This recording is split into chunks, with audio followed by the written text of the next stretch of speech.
Hello, everybody. Welcome back to Uptown Villa Park. This is Al Stash, and we are at the Village Hall here in Villa Park at Ardmore and Home Avenue for another episode of Uptown Villa Park. And we have a great guest today. Again, visiting us, Mr. Nick Cuzzone. How are you, Nick? I'm good. How you doing, Al? Great to see you. Great to see you again. And also here with us is Sid Berg. How are you, Sid? I couldn't be better. Couldn't be better. Yeah. And, when we woke up this morning, it's just... I only spent about 15 minutes in bed in my little nest, contemplating whether I should get up or not. Yeah? Hey, and I did. I got up and I got vertical. That's good. We're glad that you were able to join us today. We have one person who was not able to join us, Dennis, but he'll be here later today for another interview. He's got another commitment this morning. We'll leave it at that, and he will join us. But you got things going on at the VFW, don't you? Oh, golly gee, yes. Golly gee? Wow, that's important. On our Friday night fish fries, starting with Lent and March 3rd, which is only a couple of weeks away, believe it or not, we're going to have a particular costume nights. For instance, on March 3rd, we'll have the Hawaiian shirt night, and you could come in dressed as in Hawaii. You could do that just for the fun thing. Oh, we may have some prizes for something coming up. We're trying to get some surprises going. March 10th would be Patriotic Night, and show up so we'll get the rest of them. But a big thing coming up is, I wanted to say, I'm wearing my jacket, Northeastern DuPage County Special Olympics jacket. Oh, nice. And the special jackets is because, with them, with the Special Olympics, like every other charity that I contribute to, once you write them a check, they spend an awful lot of money on postage and telephone calls asking for more help. But in this particular case, I like to give it. I am not active in this. All I do is just write a check for a minimal amount. Did you bring your checkbook today? You can write a check for us. We're right here. I would do that. In fact, I have a check in my pocket, but I think that's going to possibly go to a casino. Oh, jeez. That's good. That's good. And then my third thing. Yeah. The third thing is last night I attended a monthly meeting, which I'm a member of the Veterans Assistance Commission of DuPage County. Sure. We've had that coordinator on our show in the past. And I just want to remind veterans, yes, Steve Fixler is right. Our general manager, supervisor, whatever we want to call him. I'll think of the right term in a minute, especially after I go off camera. But the Veterans Assistance Commission of DuPage County is a service organization to support and help veterans and their families. We provide advocacy, I better say that right, there is help in this area, support, information, referrals, where we get a big list of people where if we can't help a veteran or his family, we can tell them, show them, and take them where they want to go. And it's temporary financial assistance. We don't give out money to a particular veteran or his family, but we'll pay some bills. Mm-hmm. We'll pay the bills, whether it's rent assistance, automobile things, medical bills. And that's in Wheaton. That's in Wheaton at the County Farm Building. I believe they call it the Conifer Building at 421. And I don't know if we can see this or not. You won't be able to get that up. Yeah. The phone number is 630-407-5655. And I go over that again, Al, if it's okay with you. Because after all, I have to clear things with Al. After he's the boss. I'm here really as a pretty face, but that's a joke. The phone number of the Veterans Assistance Commission of DuPage County, again, 630-407-5655. And it's on County Farm Road, 421 building, second floor, You go through the cafeteria to get to the office. Sounds good. So that's out there for the veterans, and I know the VFW here in Villa Park does a lot as well, and all of the veterans organizations. But there's other people in Villa Park doing great things, and I just wanted to point this out because I saw this more than a couple of days ago. We had in this Villa Park Independent, you see there's a photo here, so pick one up, they're free. I'm not supporting them or promoting them, but pick one up because of the story that's here. And you see a picture of two of our local firefighters there in the Station 81 building, along with representatives from Elmhurst Hospital. Dave Richardson, who is a firefighter paramedic, and our fire chief, Ron Rakosnik, were there to accept an award from Elmhurst Hospital for what they call Call of the Month. And what that means is all of the districts and fire departments that send patients to Elmhurst Hospital to get emergency care qualify for this Call of the Month award. And in this case, it was a resident here in Villa Park that was cared for in their home and then transported to Elmhurst Hospital, who had a heart problem, and the outcome was good to get him to the hospital, and the hospital staff who was in that picture thought it was good enough to say that Villa Park gets the Call of the Month. And they've done this before, but every time I see this, it's another feather in the cap for Villa Park and our fire department. So congratulations to them, and good health to the patient that they were responding for. Let me just interrupt you just a second by saying that our fire department, staffed with paramedics and fire people, are very, very, very efficient, and I'm proud to be able to be associated with them. Yeah. And they've helped me the last, I've had 2 calls in the last 2 months. Yeah. And it's just so good. So good. That's excellent. I'm glad they're taking good care of you, Sid. And last night, I was sitting at this table with a couple other people here in Villa Park who are members of the Villa Park Fire Corps. We talk about CERT, the Community Emergency Response Team. Fire Corps is another arm of the Citizens Corps that FEMA supports, as well as Neighborhood Watch. And Fire Corps is there to support these people, to give them capabilities that they don't have through grants and activities that we can help them with, including doing some surveys in the village, which I did yesterday. Very enlightening. Talk to the chief. It's an important thing that we're doing for them, so we're going to be supporting them some more. And I just have to tell a quick story. For those of you that are on Facebook, I know Nick is on Facebook, and Sid, you're not there yet, but you are there, but you don't go there enough. And I posted a while back a story or some photos about some trees that are along these paths that we walk on, and the fact that beavers, yes, those hairy brown animals that are along the trails and along the rivers and streams, and including Salt Creek, have been chewing up trees. So I called and saw a tree that was being chewed up that was imminently going to fall onto the path in the Salt Creek Greenway, which runs through Villa Park, but this section was actually in Elmhurst, just in front of Portillo's on Route 83. And called the Park District, who manages that area, and I said, hey, you guys got to take care of this tree. They went out a couple days later. This was over the New Year's weekend.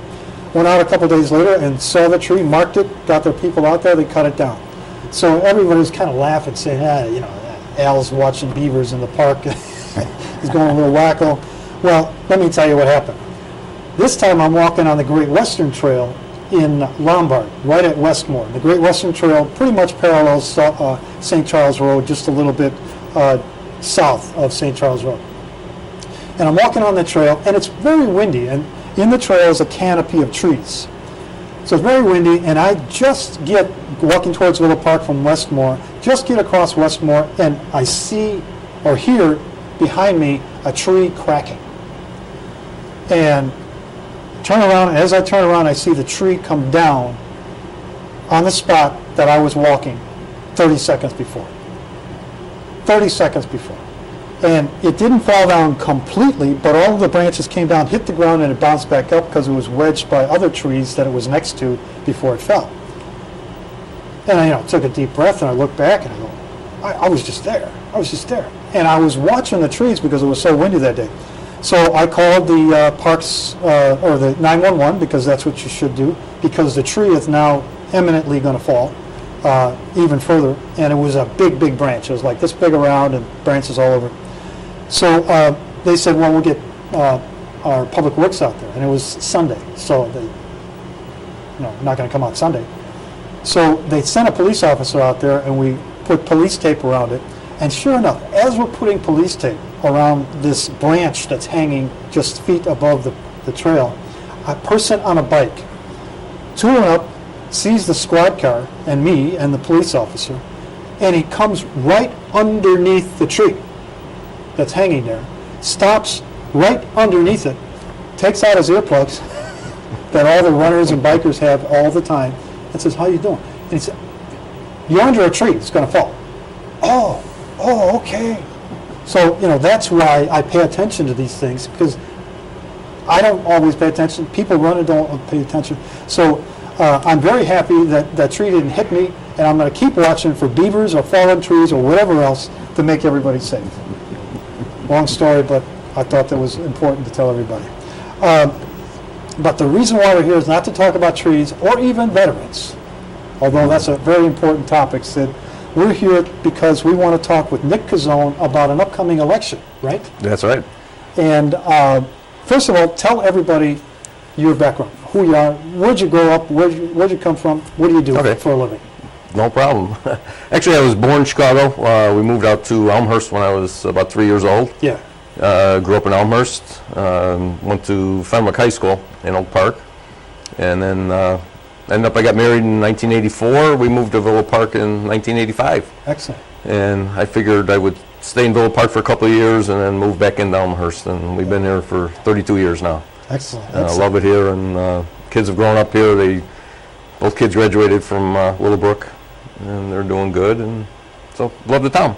In your case, there's a lot of different eras of homes in the town, like the Sears homes in the 1920 eras. Which type of property do you have? You have the 50s or 20s or what? Our house was built in the 40s. Okay. It's a brick Georgian, 2-story. Oh, so you got a brick, nice. Yeah, nice. So it's a great house. Both of us my wife and I like older houses, like the charm of older houses. So we saw it and we liked it, and we've been there for almost 20 years now. Excellent. In the house we're in. Excellent. So what pays for that mortgage? What do you do for a living? I own my own business. It's a environmental consulting business. We do environmental assessments on properties, soil, groundwater investigations, remediation, cleanups.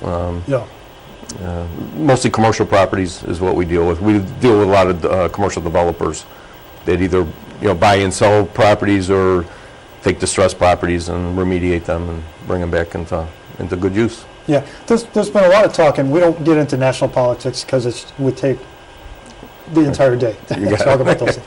But there's been a lot of talk about changing some of the regulations regarding the environment, whether it's EPA or whatever. In your case, are you, you're not enforcing things, you're assisting with remediation and things, right? Or That's identification, correct. right? Correct. Right. We follow whatever the guidelines are in effect at the time, whether they're more stringent, less stringent, whatever. Most of the stuff that we do is based on the Illinois EPA, which follows the U.S. EPA guidelines. Okay. Generally, the U.S. EPA will set their regulations and then give it up to the state to determine how to best enforce it. Yeah. So we follow Illinois EPA. Does it get at all into the things that are going on in Flint, Michigan with water supply and the lead contamination due to chemical changes? We don't get involved in things like that, but the state EPA would be involved, and on large cases like that, the U.S. EPA has come in on that one. Yeah, okay. All right, Sid, you're going to ask something. No, I was just asking, who are your general clients? Are they villages and municipalities or individuals? Our clients are typically developers or commercial property, investors that are buying the properties. We work directly, a lot of times directly with a bank. If you were to buy a commercial piece of property, if you were going to mortgage, then the banks would generally come to us, and then we would do the initial investigation at that point. Would this be like abandoned gas stations? We've done a lot of work on abandoned gas stations. Somebody will, either the bank or an investor will come in and want to redevelop the property, and so we'll assist them with that. That's interesting. What about things like groundwater? I mean, we've got creeks running through our area, and a lot of the property here in Villa Park, not a lot, but significant sections, are affected by flooding, overland flooding, and groundwater flooding. Is there any issues with Salt Creek or things like that? Des Plaines River in the areas that cause problems for properties? Generally not, unless the properties are located close to the rivers or creeks. We don't really get into flood control too much, at all. Okay. Ours is mostly, environmental remediation and Right. Groundwater, not so much surface water. Yeah. Whereas the creeks, that's more of a surface water issue. Okay. Okay. And go ahead. We've had a lot of wells in Villa Park. In fact, it was until, Villa Park itself had well water. And individual areas had well water, and the groundwater, I recall, was going down and down. And our deep wells, I think we still have some. Do you have any idea what they do, how the groundwater or the water has come back up? The water table has come back up, or has it come back up? I think the water tables have come back up the last few years. The thing is most of the municipalities close to Lake Michigan use Lake Michigan water now. So the wells that municipalities have had, they're not in use anymore. So that's helped bring the water tables up. So without being used, it'll recharge on its own eventually. We sit on top of a huge aquifer, right? I mean, Correct. water supply, fresh water onto this area, Correct. northeastern Illinois, is You're tremendous, right? It's very good. Yeah. Although, and one of the reasons that Villa Park went to Lake Michigan water was the radium in the water. Yes. That's yes. naturally occurring, and so the US EPA kind of forced us to do that. That's one thing that's come up in households, and I've seen other areas in the Chicago area where new properties are forced to have a radium escape system coming from the basements. Could you Okay. explain what that is, if that's part of what you do? We don't get involved in that's radon, Radon, I'm in sorry. the basements, right? Radon. And again, radon is a naturally occurring. That's a gas, right? It comes up as a gas. It'll generally come up through either sump pumps or cracks in your basement foundation. Right. You generally see it on basements. If it's a slab on grade, you generally won't see as much of a problem. Yeah. And the radon abatement systems are just basically a pipe that goes into the ground, into the gravel between the concrete and the subsurface. And it just has a fan that runs 24/7, and it creates a negative pressure, and so that any gas that may come up will get drawn up through the pipe and, Right. and exhaust out above the house. So it's a vent system. Basically a vent, correct. Okay. Is that a big problem around our area here in Villa Park? It's a fairly common problem. The one bad thing is that it's very hit or miss. You may have a problem and your next door neighbor is fine. It really depends on the subsurface soils and the way the gas is kind of going through cracks in the ground. Yeah. How deep do you generally go for remediation? I mean, foundation levels, or you have to go well beyond that? Really depends on how far it goes. We've done sites, especially in the city of Chicago, where we've gone down 30, 40 feet. Wow.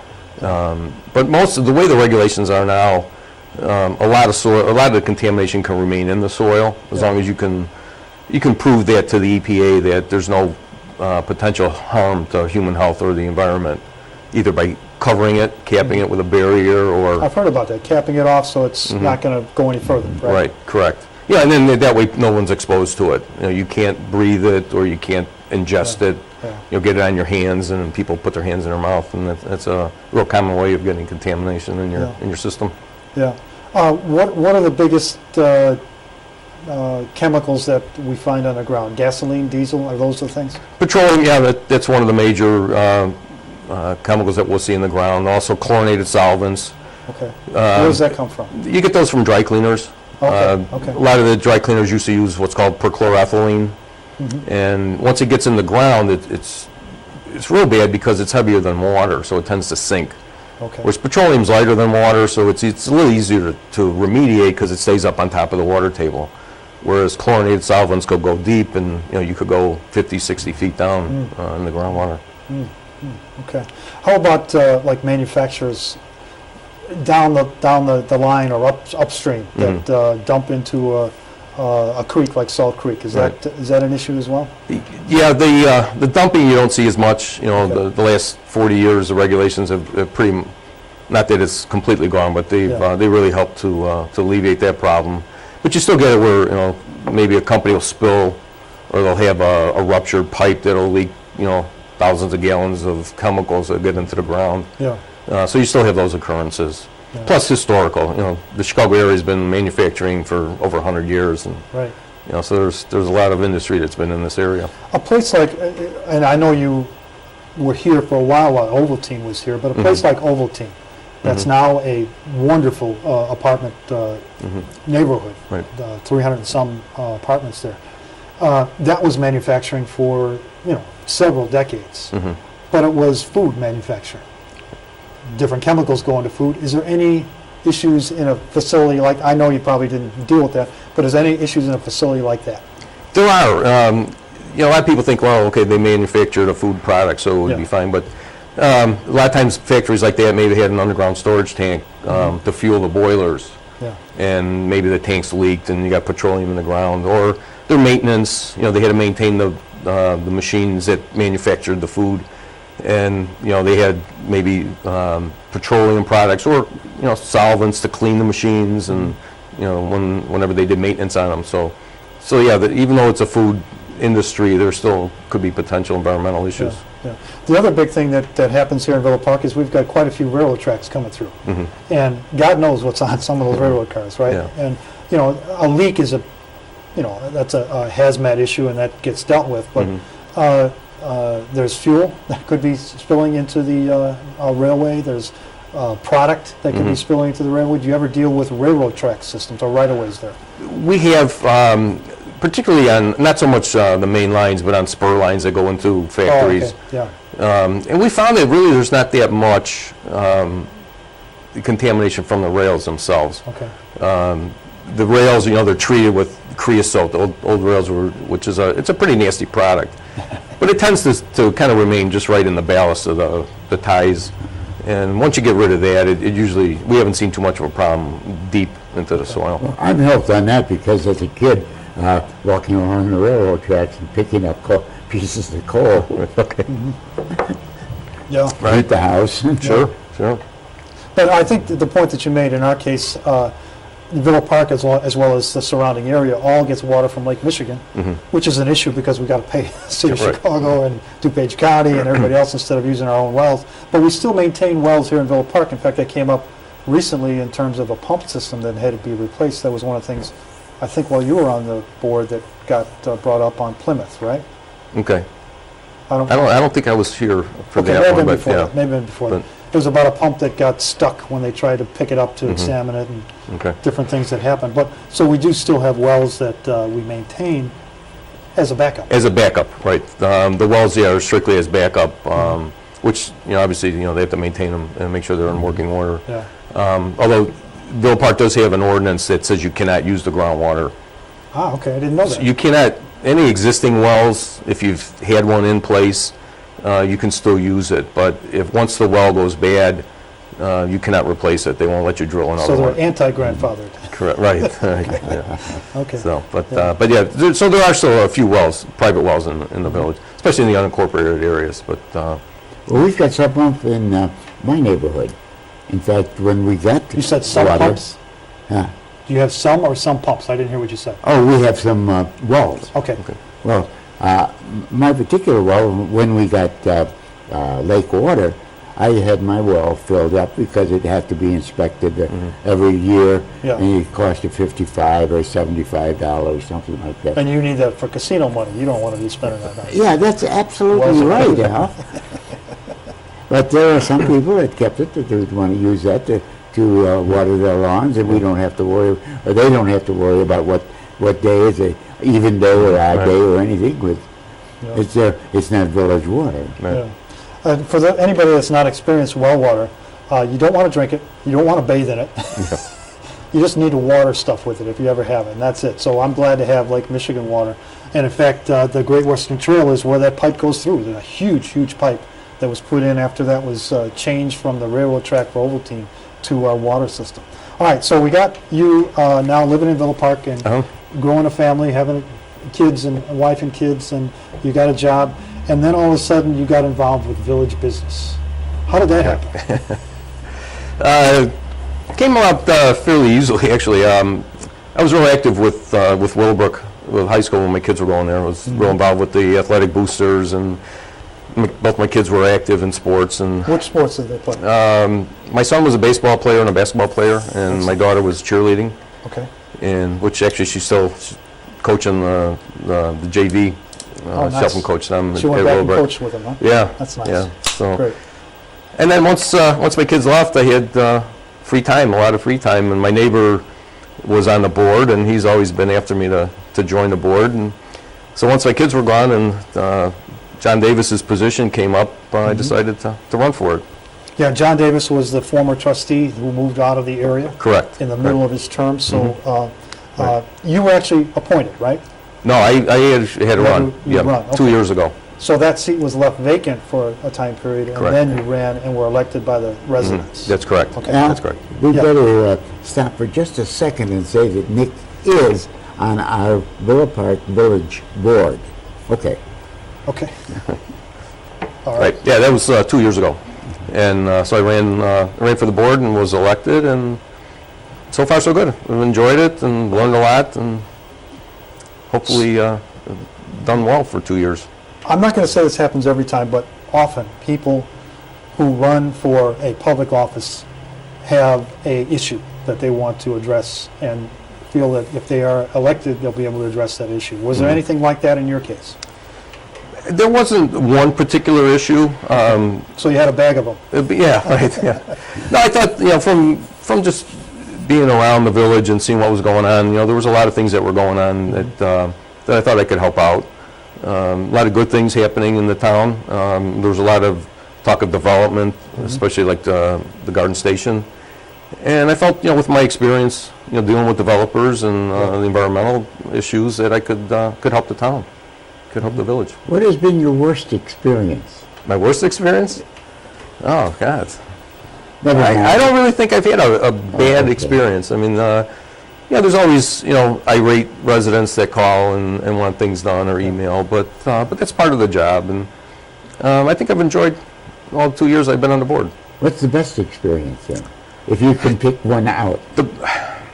I don't have any one particular thing, but I think the best experience is meeting the residents of the village, going out, to ribbon cuttings when businesses open, and going out to VFW for fish fries and talking to people. I think that's the most enjoyable part of being a trustee, is meeting the residents of the town.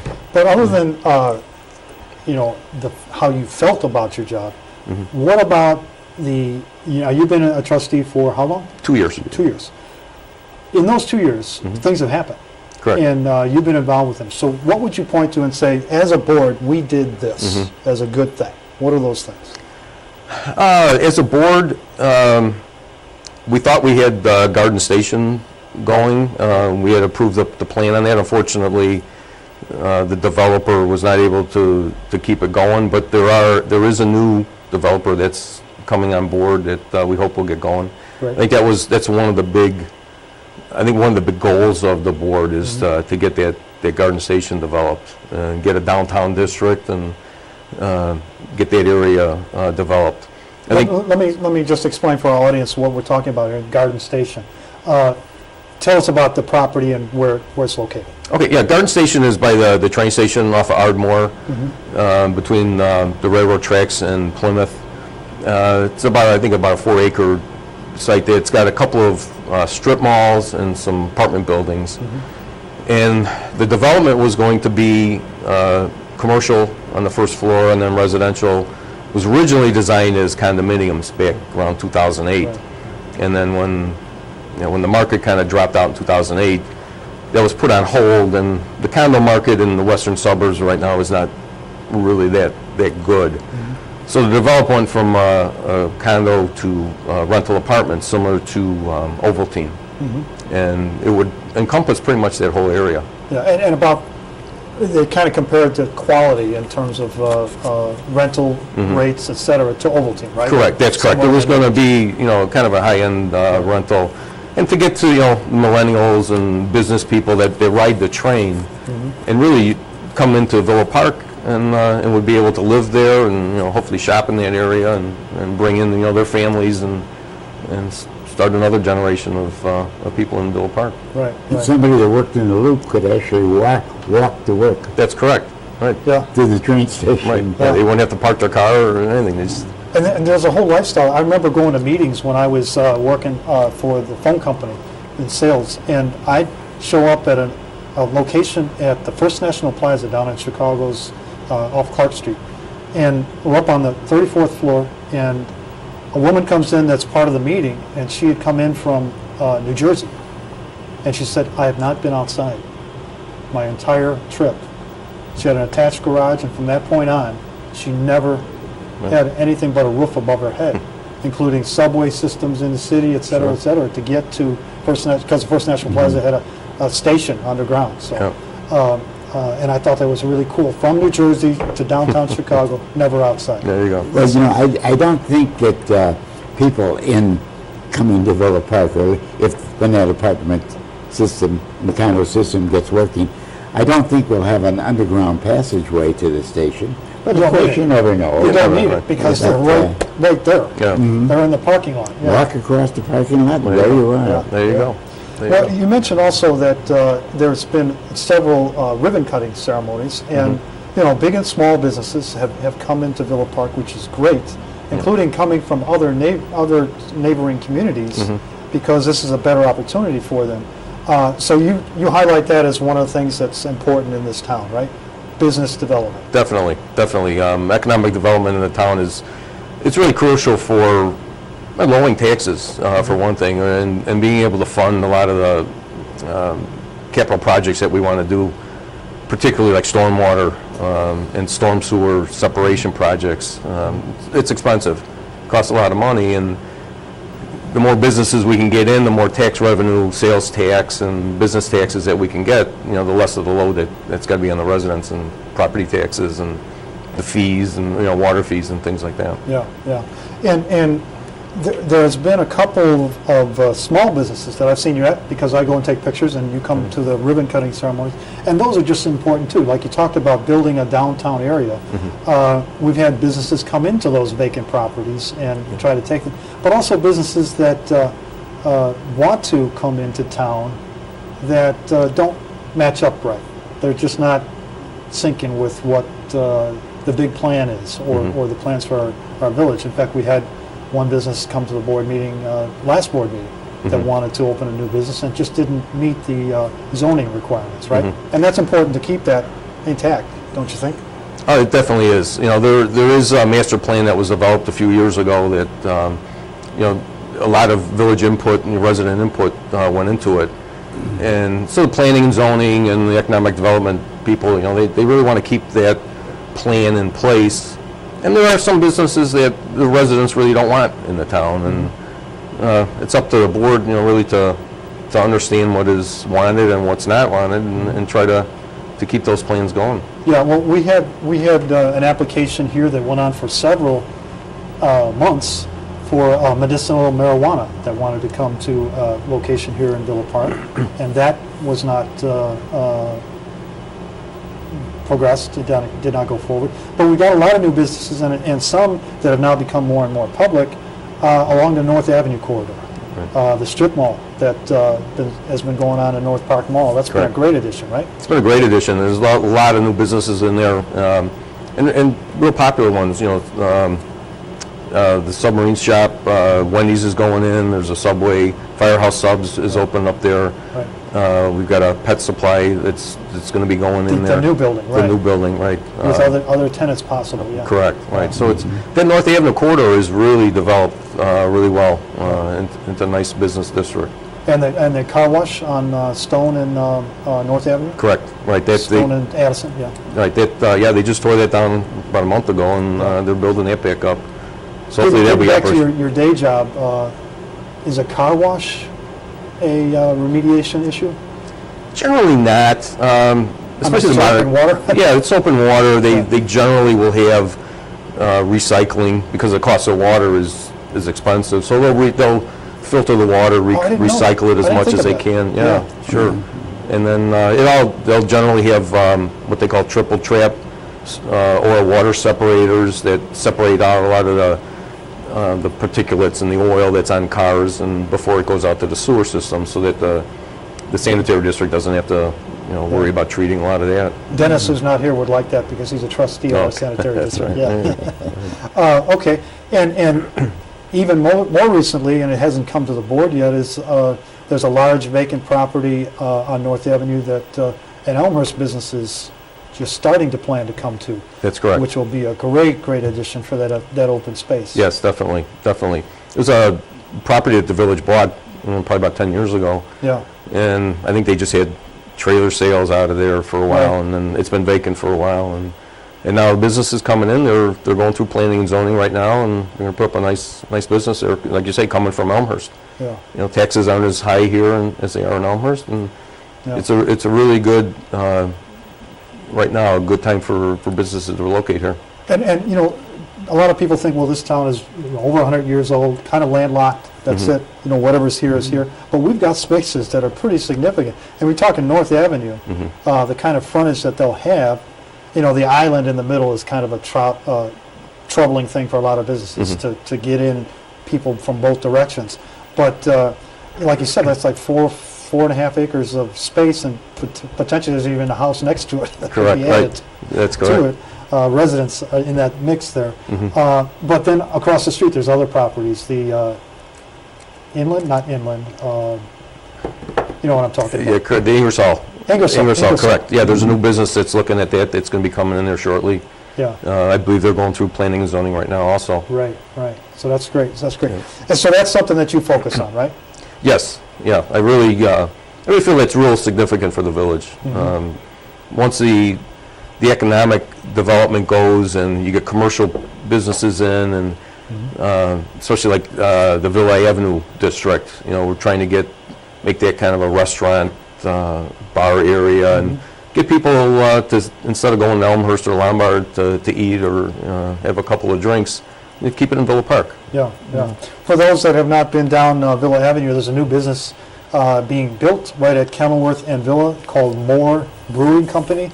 It's actually a microbrewery and restaurant that's going to be coming, and they had hoped to be opening in December, but that's being delayed. But if you walk by, you can look through the window and see that they're making good progress. So the inside has been done. There was some street work water work that needed to be done underground on Kenilworth for a while, right? Right, they had to upgrade their water. I think they went up to a 2-inch water line, which the village helped them out on that. Yeah. And but yeah, they've got their vats in, their brewing tanks are in. And, Yeah, I saw a couple of tanks to the opening there. Yeah. That's good. So, The other thing that we talked about a while ago, or last week, was the incentive in that section that you talked about on Villa Avenue for the businesses to upgrade to a facade program. Do you see that being a good incentive for our town and expand it? Or should it? I think it's a real good incentive for the business owners there. That Villa Avenue is it's called a TIF district, a tax increment financing district, where as the property values go up, the increase in property taxes go into that TIF district and can be used for development of any properties in there. And yeah, the village started a facade assistance program where if you work on the outside of your building, they'll pay 50% of any costs up to $20,000. Yeah, And it's that's nice. a lot of the businesses there have taken advantage of that. And where's that money coming from?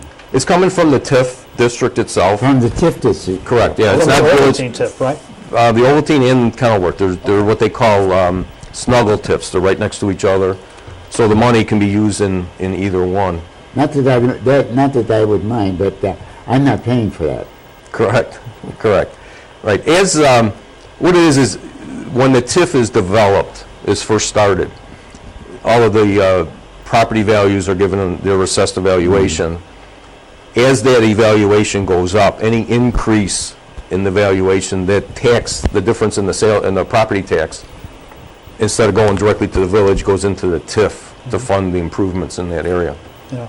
One of the things that people have talked about, and you mentioned your work as a booster at the high school, we can separate pepper, or we can look at the big picture, and the big picture is a lot of our property taxes go to education. Correct.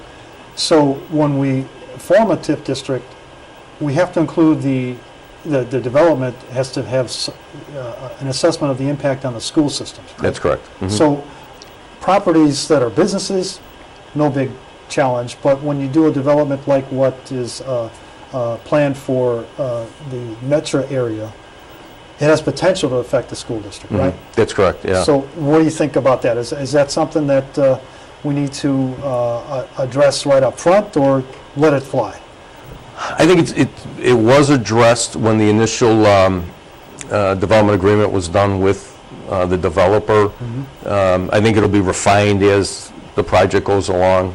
Similar to Ovaltine, when the Ovaltine was developed, they did that same type of investigation to see how much it was going to affect the schools. Yeah. I don't think that there was as much impact on the schools as it was originally thought.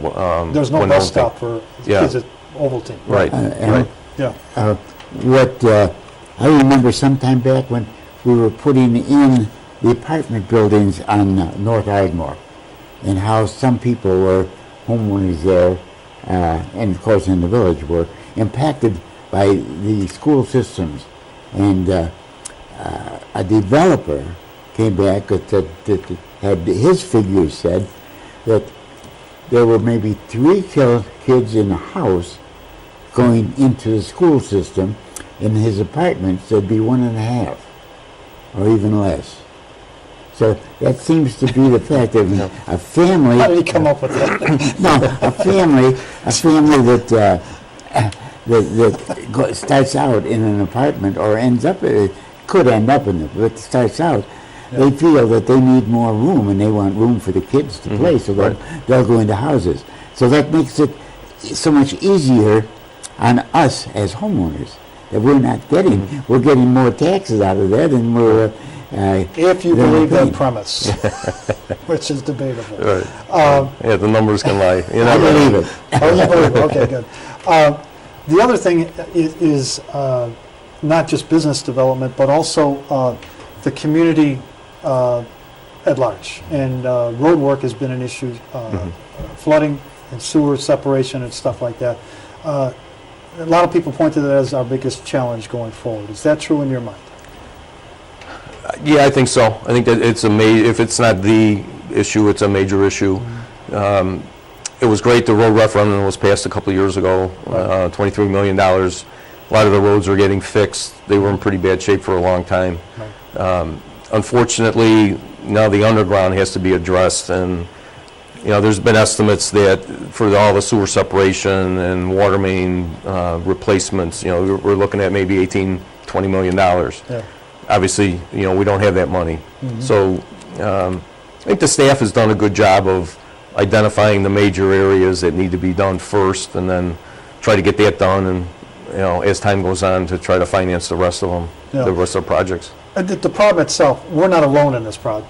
Correct. You get around all the communities, I mean, they had major issues, and still do in Elmhurst, in terms of groundwater flooding.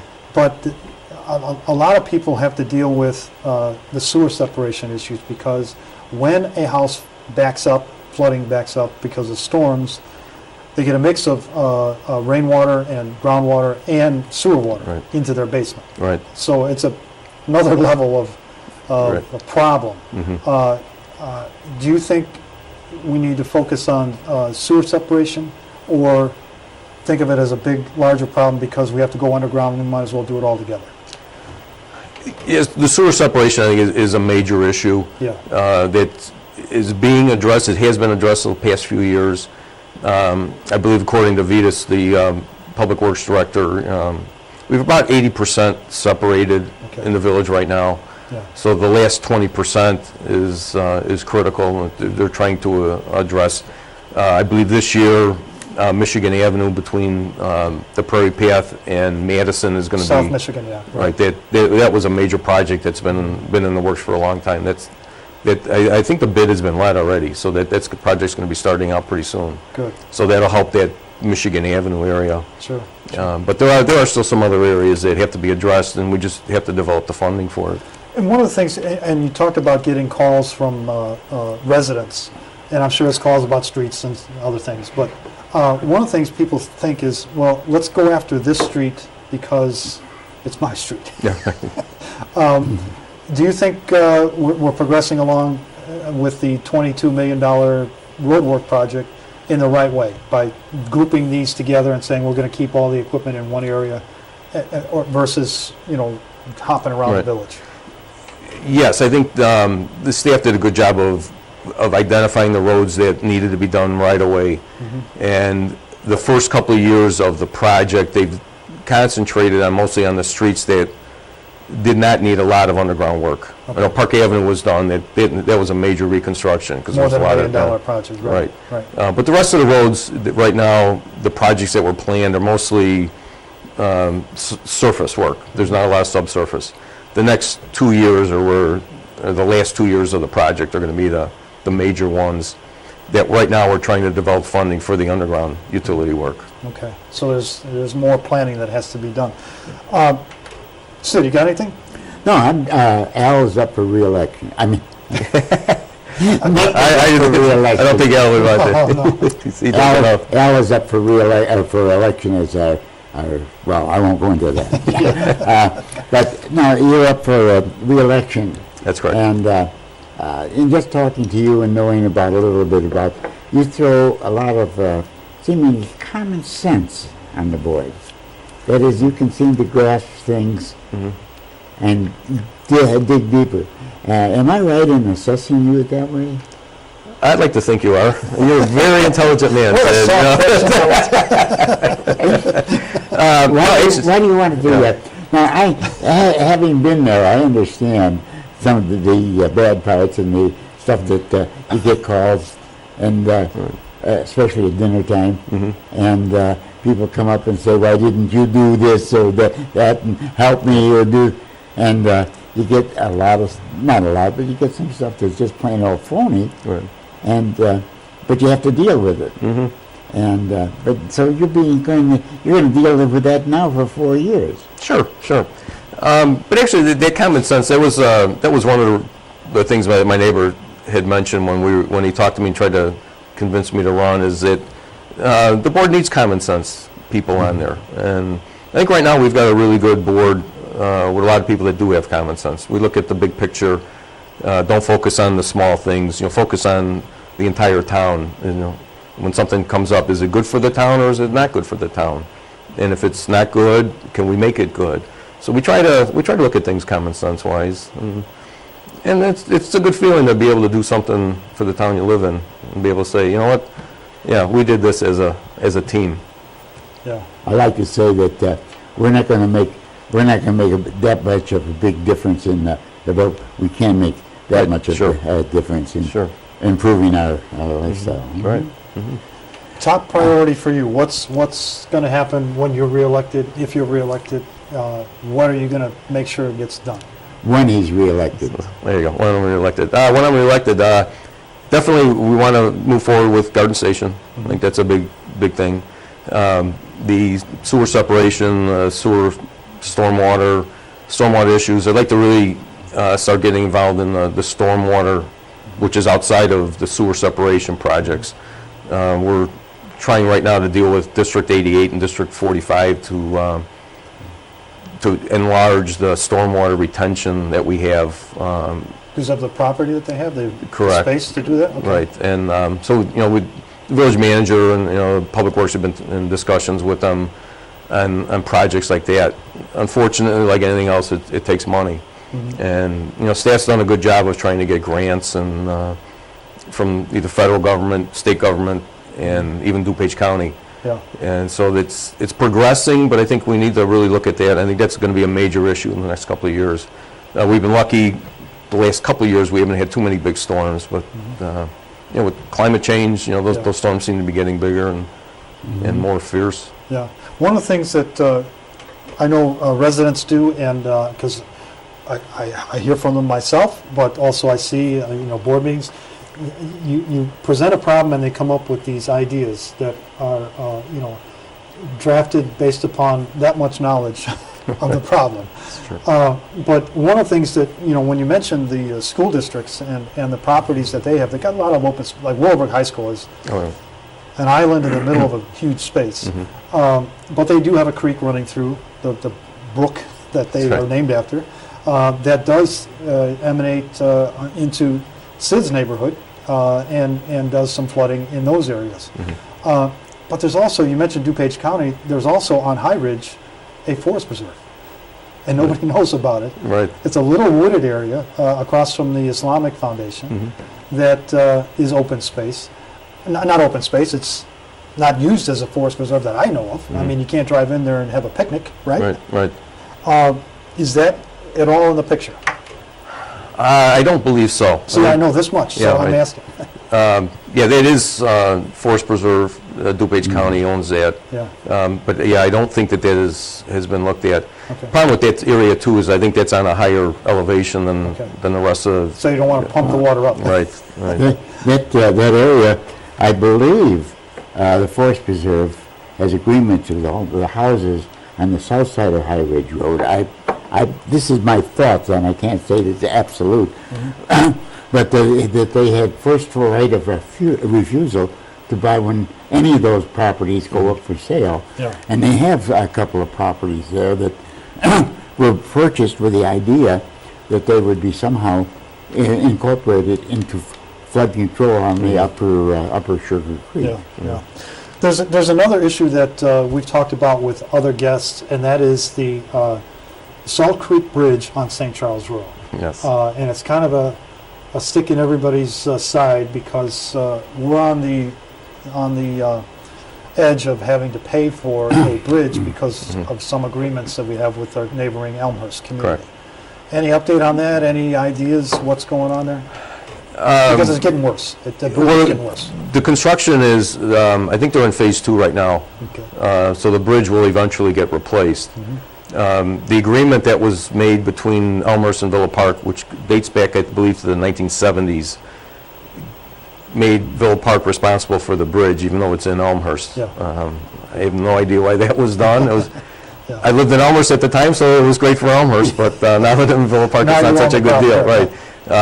But because of the agreement, Villa Park is progressing with the plans. A lot of it is going to be federal funding, although Villa Park will still have to pay a certain percentage of it.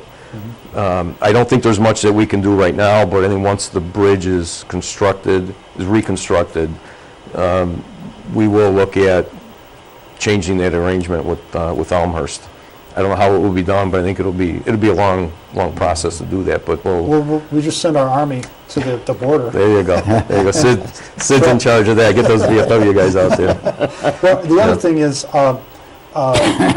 we at one time here in Villa Park, as you know, had a situation where a bridge was closed before everything was put in place to take care of that bridge, Right. and that was the Ardmore Bridge, and it was closed for several years and affected community, first responders, all kinds of things. Right. If that bridge ever closes before it's planned to fix, Right. that's a big issue, right? That is. I don't think it's quite as bad yet. Okay. Because again, the phase 1 and phase 2 studies phase 1 was done, and I think phase 2 is progressing right now. So I think that it's got enough life on it that it'll make it before reconstruction begins. Yeah, and just for everybody that's watching that says, what bridge are you talking about on St. Charles Road? It's not an elevated bridge. It is a bridge across Salt Creek, right by the way station, just before, if you're going eastbound on St. Charles, just before you get to 83. So it's where the back alley hamburger place is, right before that, which is in Elmhurst, and so is the bridge. The other thing that's on the ballot is the library referendum. And there's kind of a unique relationship with the Village of Villa Park in terms of the library. They have their own board, their own district, et cetera, taxing district. Right. But they, in the board meeting, explained, and you discussed with the library representatives, that there is some tie-in to village finances on Correct. that referendum. Could you explain that for Sure. our audience? Sure. The library right now will be on the ballot as a $10 million referendum Okay. for reconstruction of the library addition. They're going to try and flip properties with St. Alexander's, their parking lots, and then be able to expand the library on the north side. Total cost would be around $10.3 million is what the referendum is going to be for. Okay. You know, library is a great resource for the town, for Villa Park. A lot of people use it. You know, a lot of people say, "Well, why do we need a library?" You know, books are kind of on the way out, but there's a lot of other resources that are used at the library, electronic emails and computers that a lot of people maybe not have at their home, but they get a lot of usage at the library. So we'll put it on the ballot and let the people of Villa Park decide if they want to go ahead with that. Well, one part of the discussion that was at the board was that if that passes, that $10 million is kind of affecting what the village can do in future projects like Correct. flood remediation, things like that. Right. Could you explain what's happening there? Sure. You know, a lot of people think that the village could just keep borrowing money Yeah. for all their projects, whatever have they a want to do. credit Yeah, it's like anybody else. We've got a credit limit. We're not Illinois where you can just keep on spending and spending. But we're limited based on our annual revenue on how much bonding companies will allow us to do. We may be able to go out and get private funding, but you know, villages aren't really able to do that. So the bonding companies put a limit on the amount of money you can borrow. Along with the $23 million referendum and other loans that the Villa Park has, if that bond is passed, if the referendum is passed, we'll be almost at the limit of what we can bond out. Okay. We'll still have a few $1 million available for emergency projects, but it will limit us on some future projects. Now, some bonds come up and are retired, but Right. how long would that last if the library is Typically, successful? the referendum bonds like these are 20 years, Okay. so we would have 20 years. But other bonds may Right. mature by then? That's correct, right? Okay. So the credit limit will be Right. changing. It'll change, correct. Yeah, it changes all the time as bonds are retired and new ones come on. Is there anything imminent that's changing that we know about? Not that I know of. I think we've got a couple of years on some of the bonds from obviously 20 years, 18 years ago. Right. But the major one obviously is the $23 million road referendum. Right. Yeah, that was one of the major ones. Okay. Okay. All right. Sid, you got anything else? We got a few minutes. We got a few minutes. Well, we're over time. I thought we were over time, but that's okay. That's good because we're having a good time. Folks, doing this show, even with Al and I sit back, I learn so much. At the age of 90, I'm still learning a lot. So we hope that you're watching closely too. With Nick, Nick showed up quite a bit. Not when I say showed up, that's not the word. When we dedicated Cortese Veterans Park, and we had the music over there, the August music, as opposed to the gazebo's July music. And I thought that was really great. That was. They And did a nice job. of course, Nick was helping us sell hot dogs. The VFW sell hot dogs because the VFW sponsored some of the programs. In fact, that helped us with the money quite a bit. Sure. And I just want to say thank you, Nick, for being Oh, it's my pleasure. And as running for, what would you like to tell us any more about your present campaign to remain on the village board? Well, we're going to do that in a second. He's going to get his chance to talk to the audience. But you're done with your questions? I'm done. Okay, good. Now, I promised you that, instead of us asking you silly questions, that you could say what you like to the audience that's watching. And this program will be placed on YouTube, and it'll run on our channel for a while. And you can share it with your groups of people that you need to share it with. But at this point, what we need you to do is to tell the people what you want to say as far as your candidacy for this election. Okay, I appreciate that.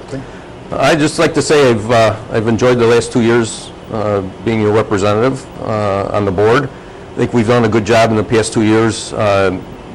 We all get along very well, which is good. We all have the good of the village in our minds when we do anything. We like to keep that going. We've got a lot of projects that are started. We're in the middle of some projects. We'd like to see them keep going. And I think with my experience, with my life experience, with my experience in Villa Park, that I'd be an excellent trustee for the next 4 years. And I hope you all feel the same, and I hope you felt that I've done a good job in the last 2 years, and that you'll give me another chance for another 4. And thank you to Al and Sid for bringing me on today.